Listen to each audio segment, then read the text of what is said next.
नमस्कार, आप देख रहे हैं हल्ला बोल। आपके साथ मैं हूं अंजना ओम कश्यप। आज हल्ला बोल की शुरुआत उस शहादत को सलाम करते हुए जो लाइन ऑफ ड्यूटी में सीआरपीएफ के 25 जवानों ने दी है। 45 दिनों के भीतर ही एक ही जगह पर नक्सलियों का यह धावा है और 25 जवानों की जिंदगी लाल आतंक की भट्टी में झुलस कर राख हो गई। तूफान गुजर जाने के बाद अब चूक और गलतियों की तलाश हो रही है। सरकार सिस्टम की तरफ से नक्सलवाद को नेस्तनाबूद करने के लंबे चौड़े दावे भी हो रहे हैं, लेकिन बड़ा सवाल यही कि हर बार शहादत की कीमत पर सत्ता तंत्र को कब तक बचकर निकल जाने दिया जाएगा। यह रिपोर्ट, फिर चर्चा की शुरुआत।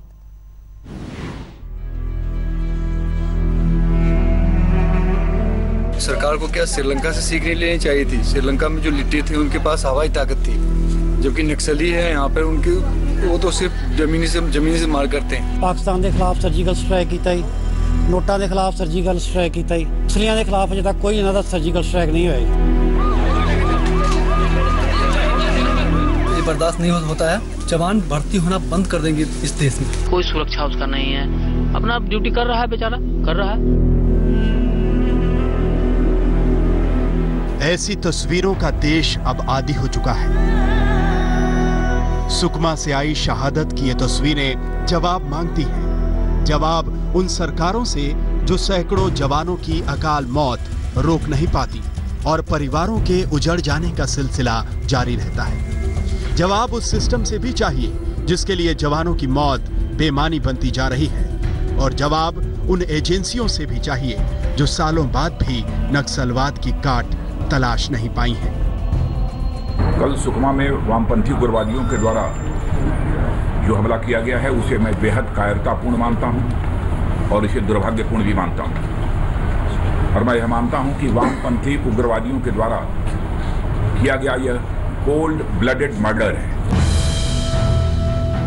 गृहमंत्री जवानों के बलिदान पर गुस्से से तप रहे हैं। वही क्यों पूरा मुल्क गुस्से में है, लेकिन ये वक्त गुस्से के साथ साथ गिरेबान में झांकने का भी है। जवानों की ऐसी शहादत पर आंसुओं और आक्रोश का दौर थोड़े दिन में खत्म हो जाता है, लेकिन बुनियादी सवाल पीछे रह जाते हैं। गृह मंत्रालय के मुखिया होने के नाते कुछ सवाल तो खुद राजनाथ सिंह से बनते हैं। 28 फरवरी को सीआरपीएफ के डीजी रिटायर हुए। 2 महीने बाद भी फुल टाइम डीजी की नियुक्ति क्यों नहीं हुई? कश्मीर में भी हालात बिगड़ रहे हैं, फिर फुल टाइम डीजी की नियुक्ति में देरी क्यों की गई? नक्सलियों की आवाजाही को ट्रैक करने में हमारी इंटेलिजेंस एजेंसियां लगातार नाकाम क्यों हो रही हैं? केंद्र और राज्य में बीजेपी की सरकार होने के बावजूद छत्तीसगढ़ में नक्सली हमले क्यों नहीं रुक रहे? हमले के बाद केंद्र सरकार नई रणनीति पर बात क्यों नहीं कर रही? इतनी देरी क्यों की गई? नक्सलियों के फंडिंग नेटवर्क की जानकारी होने के बाद भी उस पर चोट क्यों नहीं हो रही? और सवाल तो इस पर भी उठ रहे हैं कि नोटबंदी से नक्सलियों और आतंकवादियों की फंडिंग रुक जाने का दावा कैसे गलत साबित हो रहा है। उन लोगों को आइडेंटिफाई करना चाहिए सरकार में से जिन्होंने ये कहा था कि नोटबंदी के कारण कश्मीर में अलगाववाद कम हो जाएगा, माओवादियों की कमर टूट जाएगी। ये बिल्कुल ही बेतुके, बेहुदा और बचपने के बयान थे। ये कह रहे थे कि नोटबंदी से आतंकियों का पैसा खत्म, जो आपके नक्सली हैं उनका पूरा धंधा ठप। ये कह के सो गए क्या? तो ये कहना है कि हाँ साहब से नोटबंदी हो गई, अब उसके बाद फिर ये इकोनॉमिक एक्टिविटी बंद हो गई, ऐसा तो नहीं ना हुआ। ये नहीं है। ये गवर्नमेंट का ये सोचना कि हाँ साहब से नोटबंदी से इकोनॉमिक एक्टिविटी बंद हो जाएगी इसलिए उसका फंड फ्लो बंद हो जाएगा, ये गलत। जंगलों में घात लगाकर हमला करने वाले नक्सलियों का घाव अब नासूर बन गया है। वहशियाना हमलावरों को उसी भाषा में समझाने का वक्त आ चुका है जिस भाषा में किसी दहशतगर्द या देश के दुश्मनों को समझाया जाता है। लेकिन सबसे पहले सरकार और सिस्टम को अलर्ट होना होगा। रायपुर से सुनील नामदेव के साथ आज तक ब्यूरो। कई खास मेहमान हमारे साथ इस पूरी चर्चा में शामिल हो रहे हैं। सबसे पहले आपका परिचय उनसे करा दें। हमारे साथ डॉक्टर संबित पात्रा, राष्ट्रीय प्रवक्ता भारतीय जनता पार्टी के हैं। सुनीत चोपड़ा जी जो कि नेता हैं सीपीआईएम के, वो हमारे साथ जुड़ गए हैं। इद्रिस अली एमपी हैं टीएमसी से, वो हमारे साथ जुड़ रहे हैं। आरके सिंह साहब, फॉर्मर आईजी सीआरपीएफ के, यहां पर हमारे साथ हैं। प्रदीप जैन आदित्य जी, जो कि प्रवक्ता हैं कांग्रेस पार्टी के, वो हमारे साथ स्टूडियो में है। आरएसएन सिंह साहब, सिक्योरिटी एक्सपर्ट, हमारे साथ हैं। स्वामी अग्निवेश हमारे साथ, सोशल एक्टिविस्ट, सीधे जुड़े हुए हैं। सबसे पहले संबित पात्रा जी, मैं आपके पास आना चाहती हूं और उससे भी पहले जरा आपको सुनाना चाहती हूं देश को भी और आपको भी खास तौर पर स्वामी अग्निवेश जी, क्योंकि शेर मोहम्मद, एक घायल जवान, घायल शेर कह लीजिए, सीआरपीएफ हमले में आज अस्पताल में इस देश के प्रधानमंत्री नरेंद्र मोदी और गृह मंत्री राजनाथ सिंह से एक गुहार लगा रहा है। उसका कहना है कि हाथ अब मत बांधिए, स्पेशल पास दीजिए पुलिस और सीआरपीएफ को, ताकि नक्सलियों को नेस्तनाबूद करने में हम आगे बढ़ सके। सुन लीजिए उसकी गुहार, फिर चर्चा की शुरुआत। गांव वाले नक्सली, हम लोग धोखा खा के गांव वाले नक्सली नहीं है। गांव वाले के हाथ में भी AK-47 जिन्होंने हमारे ऊपर एनकाउंटर किया है, गोली हमारे जवानों को। तो मैं ये चाहता हूँ माननीय प्रधानमंत्री जी से और गृह मंत्री राजनाथ सिंह जी से कि यहाँ पे पावर एक्ट हमारे को दिया जाए कि बीच में कोई हमारे बीच में दखलंदाजी ना कर सके। ये दखल अंदाजी कैसे रुकेगी, ये स्पेशल पावर्स कैसे मिलेंगे सीआरपीएफ को? संबित पात्रा जी, अगर सीआरपीएफ का ही मुखिया डीजी 2 महीने से आप अपॉइंट नहीं करेंगे, एक हेडलेस फोर्स जिसका मोराल नहीं हो, जिसके पास क्लियर इंस्ट्रक्शंस नहीं हो, वो कैसे आगे बढ़ेगा? सवाल है कि क्या आपने उदासीनता दिखाई है सीआरपीएफ की तरफ? नहीं, मैं इस बात से सहमत नहीं हूं। जो एक्टिंग डीजी होते हैं वो परमानेंट डीजी की तरह ही उतने ही सक्रिय होते हैं। दूसरी बात है, जहां तक पावर देने का सवाल है, बिल्कुल सही कहा शेर मोहम्मद ने कि बहुत कई बार हाथ बंधा हुआ सा लगता है। याद करिए 2006 में इसी छत्तीसगढ़ सरकार ने सलमा जुदुम करके जो एक बॉडी है, मिलिशिया बॉडी थी, लोकल मिलिशिया बॉडी, उसको रिलीज किया था उन्होंने, और उससे काफी प्रभाव भी पड़ा था जो नक्सलग्रस्त क्षेत्र थे। मगर कुछ पीसनिक्स जो कि शांति चाहते हैं और ह्यूमन राइट एक्टिविस्ट थे, उस पूरे विषय को लेकर सुप्रीम कोर्ट में गए। सुप्रीम कोर्ट ने इस पर सरकारों से सवाल पूछा कि आप ऐसा कैसा कर सकते हैं, इतनी पावर आप कैसे दे सकते हैं? तो स्वाभाविक है, हम सरकार है, हमें सुप्रीम कोर्ट की बात को भी मानना पड़ेगा। ये जो नक्सलियों का विषय है, बिल्कुल अंजना जी मैं आपसे सहमत हूं। केवल देश ही नहीं, बच्चा आज तप रहा है गुस्से से, और सबको बदला चाहिए। और मैं तो इतना ही कहूंगा, प्रधानमंत्री ने भी ट्वीट किया है और राजनाथ जी ने भी कहा है कि ये जो शहादत हुई है ये जाया नहीं जाएगा, आप विश्वास रखिए। ये हमारे 26 जवानों की शहादत ये जाया नहीं जाने वाला है। ये बड़े दिनों से सुन रहा है हिंदुस्तान, बड़े दिनों से हम सुन रहे हैं। हर बार जब बड़ी तादाद में ऐसे मारे जाते हैं सीआरपीएफ के जवान, बीएसएफ के जवान, तब यही समझाया जाता है कि हम बहुत ही इस वक्त श्रद्धांजलि दे रहे हैं और हम सब कंडेम करते हैं इसको। ये कंडेमनेशन से आगे जाने का वक्त है। आपके पास मैं आना चाहती हूं स्वामी अग्निवेश जी। हो सकता है मेरे सवालों के शब्द आपको बड़े सख्त लगे, लेकिन ये तस्वीरें आपको दिखाकर मैं सवाल पूछना चाहती हूं। ऑल इंडिया रेडियो ने दरअसल एक ट्वीट करके मार्च में यह बताया था कि रैम्बो स्टाइल तीर अब बनाए जा रहे हैं, जिसमें ट्रिगर टेक्नोलॉजी नक्सलाइट्स लगा रहे हैं आगे में। और ये तीर, ये तो बुलेट्स आप देख रहे हैं इस वक्त तस्वीर में, ये वाले देखिए, ये तीर के आगे में ये वो टेक्नोलॉजी लगा रहे हैं जो ये देखिए, ये वाला सीधे टारगेट पर जाकर आगे में ट्रिगर लगा होता है, वो वहीं पर ब्लास्ट करता है और जिसे भी जाके तीर लगती है वो धमाके में उसके शरीर की धज्जियां उड़ जाती हैं। इस तरह की टेक्नोलॉजी के साथ ये नक्सली हमला कर रहे हैं। और आप जैसे लोग हमेशा कहते हैं कि मानवीय अप्रोच अपनाने की जरूरत है।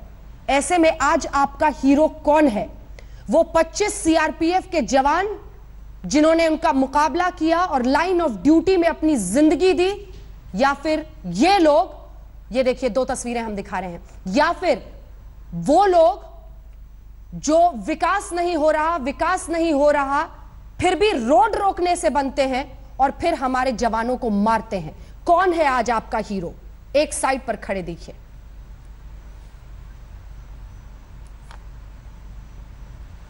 अंजना जी, आपका सवाल बिल्कुल उचित है।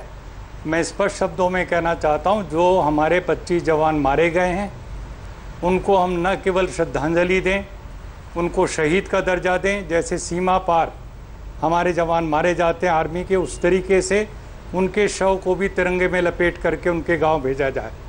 उनके परिवारों को 1-1 करोड़ रुपए का मुआवजा दिया जाए। केवल मौखिक श्रद्धांजलि से काम नहीं चलेगा, और इस समय उनको एहसास कराया जाए कि तुम्हारा खून किसी भी सेना के जवान के खून से अलग नहीं है।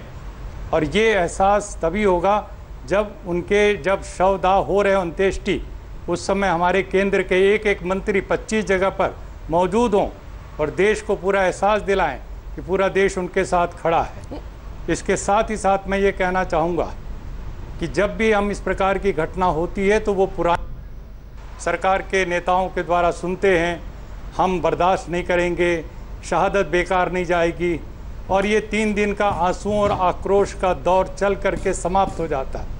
मैं इसलिए कहना चाहता हूँ एक लंबी स्ट्रेटेजी निकालनी चाहिए। ठीक है, लंबी स्ट्रेटेजी के लिए अगर स्पेशल पास सीआरपीएफ को दिए जाएं नक्सलियों को उड़ाने के लिए, एक सोच, अगर स्पेशल पास दिए जाएं नक्सलियों को उड़ाने के लिए, तो आप उसका समर्थन करेंगे, उसके खिलाफ तो नहीं खड़े हो जाएंगे? नहीं, मैं बिल्कुल खिलाफ खड़े होऊंगा। मैं शुरू से कह रहा हूं, क्यों? और सरकार के बहुत बड़े हिस्से के लोग सब मानते हैं क्यों ये लॉ एंड ऑर्डर प्रॉब्लम नहीं है। क्यों? 1967 से नक्सली आंदोलन चल रहा है देश में। मैं बता रहा हूं ये लॉ एंड ऑर्डर प्रॉब्लम नहीं है।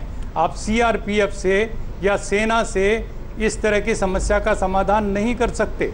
आप करिए तो वहां का सोशियो इकोनॉमिक जो सवाल हैं उनको उठाइए और पूछिए अपने आप से। सरकारें संबित जी बोलिए ना, यूपीए की सरकार। मैं एक सवाल पूछना चाहता हूँ, पूछिए सवाल। आदिवासी इलाके में स्वामी जी आपसे एक सवाल पूछना चाहता हूँ। स्वामी जी आप साहब बोलना चाहते हैं, सुनिए मेरी बात पूरी होने दीजिए। स्वामी जी निवेदन है, मैं स्वामी जी एक सवाल पूछना चाहता हूँ, उस पर जोड़ के जवाब कहना चाहता हूँ कि आप भारत का संविधान लागू करेंगे कि नहीं करेंगे?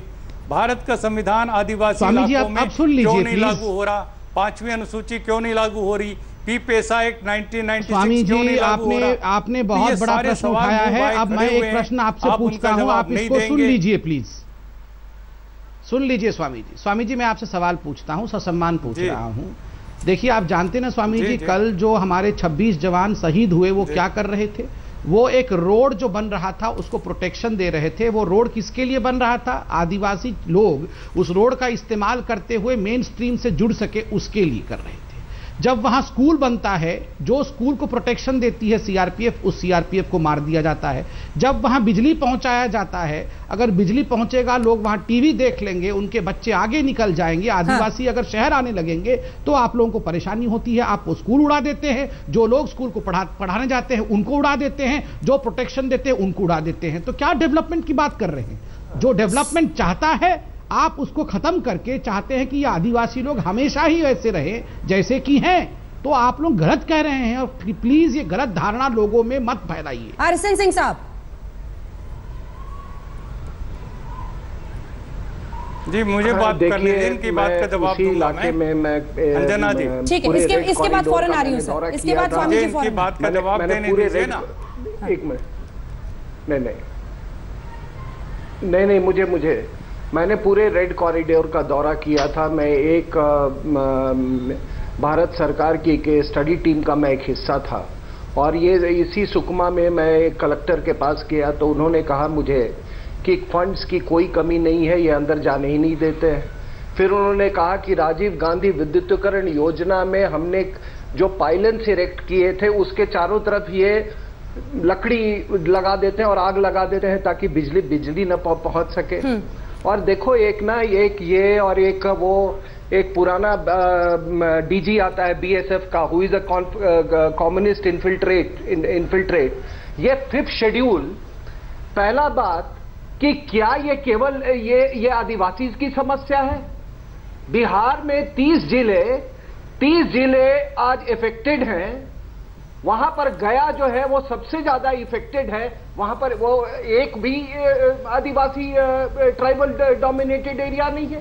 झारखंड में Anjana ji there are 28 districts and there are not more than 4 tribal majority districts. और ये 5th शेड्यूल और ये संविधान की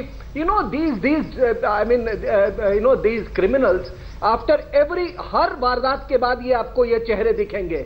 अभी प्रशांत भूषण भी आएगा थोड़ी देर में, आप देखना किसी न किसी चैनल पे होगा। कोई ये दिल्ली यूनिवर्सिटी के प्रोफेसर को उठा के ले आएंगे, वहां से कई भरे पड़े हैं।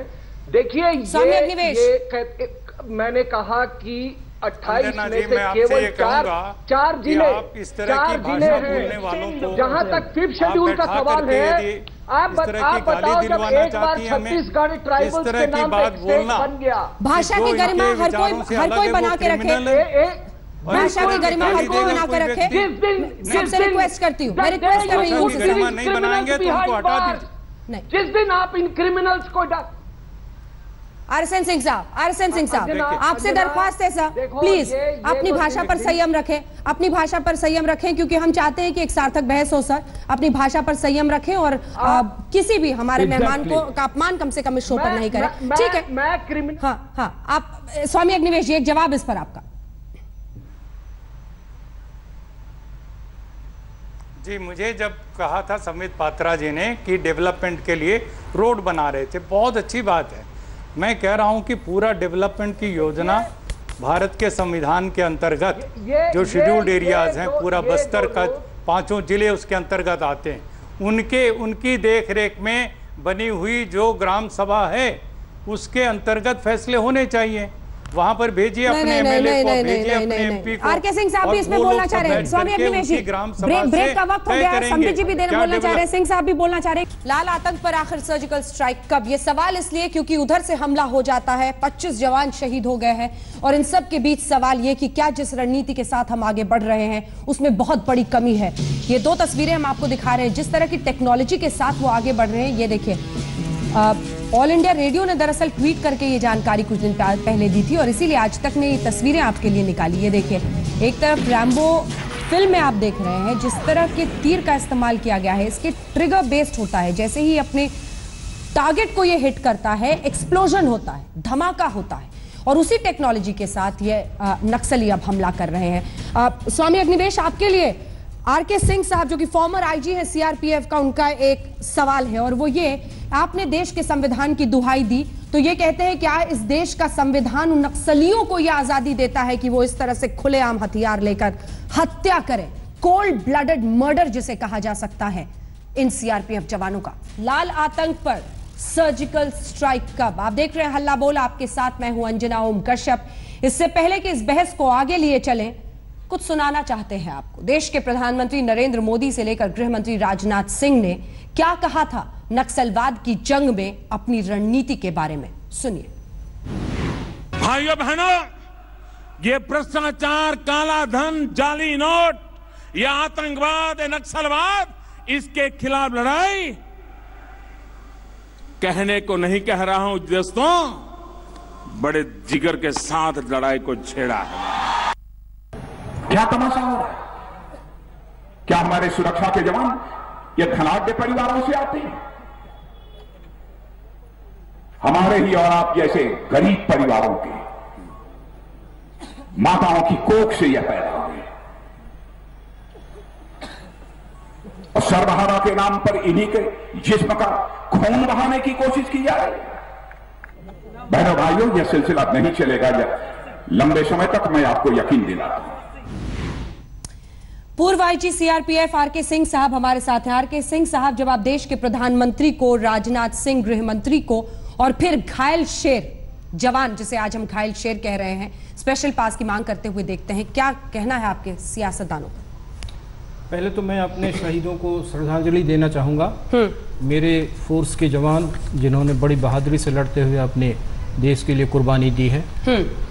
पहला सवाल मैं स्वामी जी से करना चाहूँगा, जब जब इस तरह की बातें होती हैं तो संविधान को बीच में लाके खड़ा किया जाता है। संविधान कहीं नहीं कहता कि कोई भी आतंकी बने, कोई भी एक दूसरे का खून करे।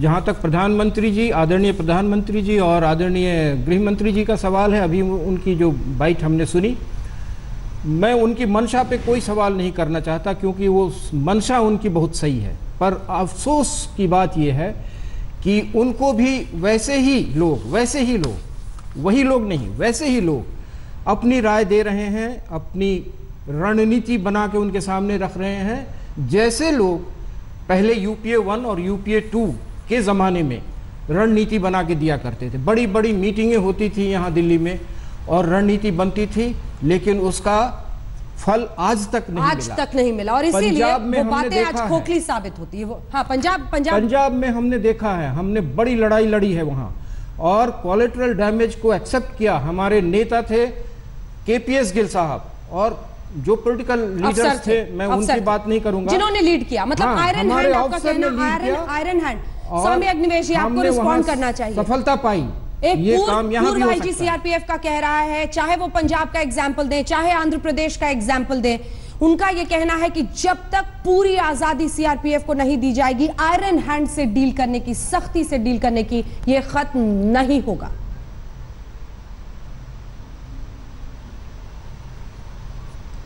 अंजना जी, पहले तो मैं आपसे निवेदन करूंगा, इतने संवेदनशील मुद्दे के ऊपर लाइव बहस में इतनी ज़्यादा ब्रेक और विज्ञापनबाजी नहीं होनी चाहिए, प्लीज़। हम लोगों का समय बहुत कीमती है, आपका भी समय, जवाब और मुद्दा बहुत संवेदनशील है। दूसरी बात, मैं शुरू से कह रहा हूँ, ये कोई भी सवाल लॉ एंड ऑर्डर का नहीं है, और बंदूक की गोली का गोली से जवाब से कभी नहीं निकलेगा, गोली से नहीं बोली से समाधान निकलेगा। आप मारते रहे, हम सुनते रहे और मरते रहे। हमारे देश में घुस के हमारे सैनिकों को मारते हैं कि आपके लोग मारते रहे और हम मरते रहे, ऐसा कोई संविधान नहीं है इस दुनिया में कहीं नहीं। के लोग कि एक तरफ पाकिस्तान के लोग चलाई जाए, दूसरे लोग खड़े रहे कि आप मुझे आओ, मुझे मारो, के लोग घुस करके हमारी सेना को मारते हैं, और तब भी आप ये कहते हैं एक सिर के बदले, आप सुनिए, एक सिर के बदले हम 10 सिर काट के लाएंगे, ये बोलते हैं कि नहीं? सर्जिकल स्ट्राइक भी करके देख लिया कि नहीं आपने? अब यहाँ पर भी आप बोल रहे हैं सर्जिकल स्ट्राइक होना चाहिए। सर्जिकल स्ट्राइक से कोई समाधान हुआ? पहले हुआ, पाकिस्तान में तो करके देख लिया, क्या उसके बाद मिलिटेंसी बंद हो गई? नहीं, तो फिर बातचीत कर रहे हैं कि गोली खाते रहे, चाइना से कर रहे हैं, पाकिस्तान से कर रहे हैं। RSN सिंह साहब, मैं नहीं कह रहा हूं, मैं कह रहा हूं समाधान बातचीत से होगा, RSN सिंह साहब, जब भी होगा डायलॉग से होगा। ठीक है सर, आपने अपनी बात कह ली। RSN सिंह साहब, फिर मैं आ रही हूं प्रदीप जी। और RSN सिंह साहब, बीच में रखिए और उसके बाद कीजिए।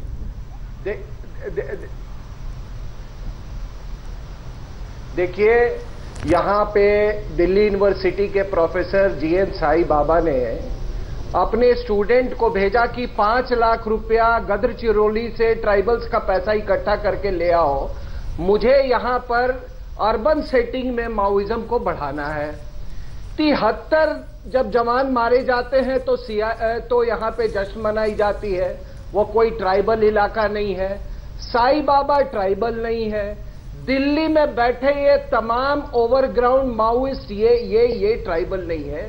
अंजना जी, मेरा यही कहना है कि जब तक आप इस कम्युनिटी को आप एड्रेस नहीं करोगे तो 50 साल से जो ये चल रहा है, देखिए हमारे देश पे 2 विचारधाराएं जो कि बाहर से आई, एक जिहादी विचारधारा और कम्युनिस्ट विचारधारा, ये इंपोर्टेड विचारधाराएं हैं, और जो चीज आपकी मिट्टी से नहीं निकली हुई है वो चीज तबाह करेगी आपको। और आप जब तक ये दिल्ली में बैठे, ये अंग्रेजी बोलने वाले, ये अंग्रेजी बोलने वाले कोई सुप्रीम कोर्ट में लॉयर है, कोई जेल में प्रोफेसर है, से लेके आई थी RSS जी। सुनीत चोपड़ा जी बोल रहे हैं, CPIM के नेता हैं। सुनीत चोपड़ा जी, ये बीच में हिंदुत्व कहां से आ गया इसमें? चोपड़ा जी, आपके ये भी विचारधारा है। दादा क्या कम्युनिज्म जानते थे? आपने कहां क्लास ली कम्युनिज्म की? आपको मालूम है कि कम्युनिज्म 3 मिलियन लोग को रशिया में और 2 मिलियन लोग को हलाक करके हिंदुस्तान में पहुंची। समस्या आपके अंदर रसिया की बात कर रहे हैं, ये इतना संवेदनशील मुद्दा है और इस पर एक सुनिश्चित रणनीति बनना आवश्यक है। ठीक है, सुनीत चोपड़ा जी बोल रहे हैं, उसके बाद प्रदीप जी। सुनीत जी, बिल्कुल बोलिए सुनीत चोपड़ा जी। हाँ जी, मेरा ये कहना है कि इनका एक लीडर केरला का विश्वम कि बदले की राजनीति से मारा गया केरला में। By the way, Kerala is not a tribal society. वो जाके बोलते हैं कि ये हमारा कॉमरेड है, हम इसलिए आए हैं, और ये दीज आर द माओइस्ट। और ये मोदी सरकार जब तक ये अंग्रेजी बोलने वाले सो कॉल्ड, ये आप हवा में बातें कर रहे हैं, इससे आप इस बहस को कहीं लेके नहीं जाएंगे। चोपड़ा जी, थोड़ी गंभीरता दिखाइए। सुनिए चोपड़ा साहब, सुनिए चोपड़ा साहब, ये बताती है कि क्यों आप हार रहे हो। ये गंदी जो विचारधाराएं लेके आए हैं ना, और लोगों को मरवा रहे हो, कम्युनिज्म और जिहादिज्म और जिनका मीटिंग करवा रहे हो जनता में, you are the criminals, you are the culprits. आपको शर्म आनी चाहिए। आप गरीब नहीं, क्रिमिनल शब्द का हम विरोध करते हैं सिंह साहब, नहीं, क्रिमिनल शब्द का हम विरोध करते हैं। लोगों ने लूटा है, ये गलत शब्द है, आइडियोलॉजीज को लेके ये गलत शब्द है सर। करते हो, सीक्रेट क्लासेस करते थे लोगों को इंडोक्ट्रिनेट करने के लिए, ये तुम्हारे कॉमरेड्स हैं। ये सब और कभी ह्यूमन राइट्स के ऊपर में तो कभी आप ये डेमोक्रेसी के ऊपर में। और देखना एक नमूना आप देखना, ये कम्युनिस्ट विचारधारा की हमारी संविधान आधारित है। उसके बाद से आप एक और इनका नजरिया देखोगे आप प्रदीप जैन जी, प्रदीप जैन जी, अंजना जी, आपको नोटबंदी के सहारे एक मुद्दा मिल गया है क्योंकि जवान शहीद हुए हैं, उस शहादत पर भी आप अपनी राजनीति से गिरे। अंजना जी, ना हम राजनीति करने आए, ना नोटबंदी के खिलाफ बोलने आए, आज ना हम इनसे इस्तीफा मांग रहे हैं। हम केवल पूरे देश के 125 करोड़ लोग खून के आंसू रो रहे हैं। 3 लाख जवानों की फौज का आज डीजी नहीं है, इनकी नियत ही नहीं है। आप जिस सुपरस्टार की बात कर रही है, सम्मानित केपीएस गिल, जब वो 2006 में छत्तीसगढ़ पहुंचे तो रमन सिंह जी ने उनसे कहा वेतन लो और मौज करो। आज कितनी दुख की बात है कि 425 थाने में 167 थाने में जीपें नहीं है, 10,000 फोर्सेज नहीं है। आज इन जवानों के दिल से पूछो, पूरे देश के लोग चाहते हैं इन जवानों के परिवारों को 5-5 करोड़ रुपए मिले और इस तरह का दौर बंद हो, और उसके लिए सर्वदलीय इन्हें मीटिंग बुलाना चाहिए। निश्चित रूप से ये बात, नोटबंदी वाली बात कांग्रेस नहीं कह रही, इनके सांसद आरके सिंह जी ने कहा कि नोटबंदी से कोई लाभ नहीं हुआ। और ये बात पूरा, अंजना जी मेरी पूरी बात, एक बात आप देखिए किस तरह वाईएसआर ने आंध्रा के अंदर इस चुनौती को स्वीकारा और वहां से मुक्ति दिलाई। बहुत महत्वपूर्ण नेतृत्व चाहिए, हमें डायलॉग नहीं चाहिए। इन जवानों का बदला, और आंध्र प्रदेश में एक सफल लड़ाई लड़ी गई।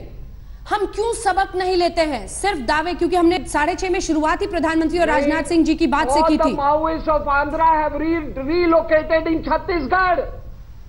All the Maoists of Andhra have relocated in Chhattisgarh. और ये ट्राइबल की बात करने वालों में एक भी ट्राइबल लीडर नहीं है माओवादियों का। नहीं, ये बात तो सही है। मान लीजिए कि अगर रीलोकेट करते हैं अगर नई जगह तो उनकी स्ट्रेटेजी है, उसमें तो हमको कुछ नहीं कहना है। वो लोग वहां पर दबाव में आए, इधर आ गए, लेकिन यहाँ भी दबाव हो तो कहां जाएंगे। सुनील चोपड़ा जी, उसके बाद संजय जी लास्ट में जवाब दीजिएगा। सुनील चोपड़ा जी,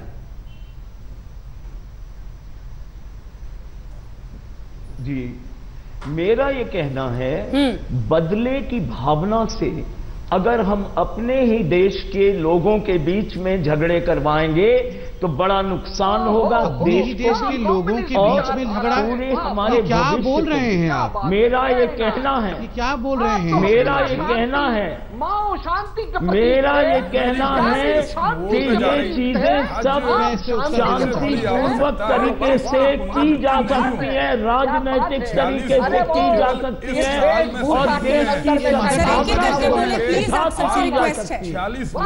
विचारधारा है बिल्कुल किया जा सकता है। ख्याल रखना है और हमने देखा भी है कि कैसे किया जा सकता है। चलिए ठीक है, अभी अब वक्त की कमी है, चलते चलते एक आखिरी सवाल संबित पात्रा जी, आज इन 25 जवानों की शहादत की जवाबदेही किसकी है? और अहंकार से महाभारत हारा गया था और आज भी हारेंगे अगर ये नहीं।